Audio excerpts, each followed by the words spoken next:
ko yaragiye amasaha yaragiye kweri kabisa. Uyu munsi mukuru kwe mushobora kundengana.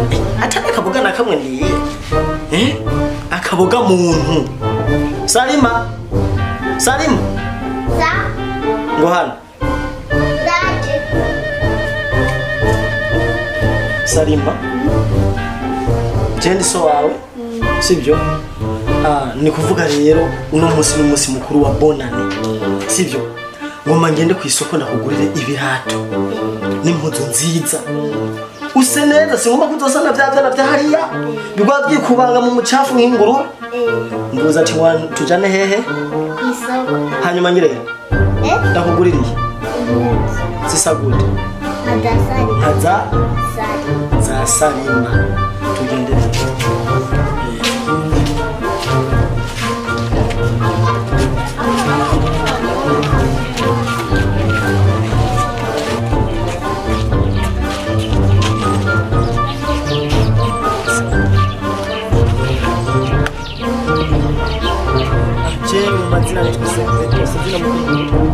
Ugenda hariya yo kugira umuntu wanje manzi bwanyu mwana wanyu nkahita mwana oya sister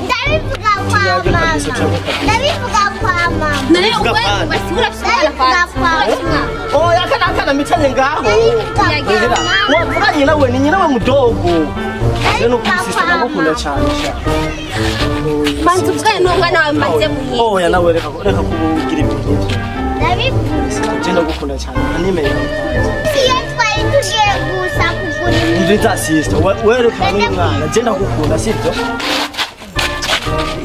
Jenda gukunda. Shaka umpe nimero zawe sibyo?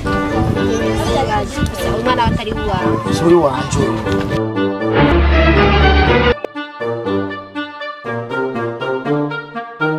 Uraswaje ntawo. Uyu Jesu umwana wi wanje. Chata mwana wawe ibiye gukwera gutata mwana wawe. Akira phone yawe basi. Wihangana akira phone.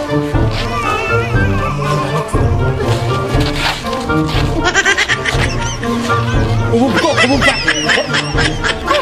Tugendiye twari tugiye kugura Maria nyuma tuceduikana. Mumse kuchana mugwe n'umwana. Dada ba. Urabona ibintu nk'ibyo utavuga. Ndabivuga. Cara gutabira. Ndabivuga rero ndabivuga. Oya hora. Ntuze kubivuga, ntuze kongera kukugurira impuzu kwisoko. Sivyo? Urabivuga cyane nabyivuga. Nabyivuga? Nze kukugurira impuzu sivyo? Uhore rero, uze guhora sivyo? Tugenda, uze guhora.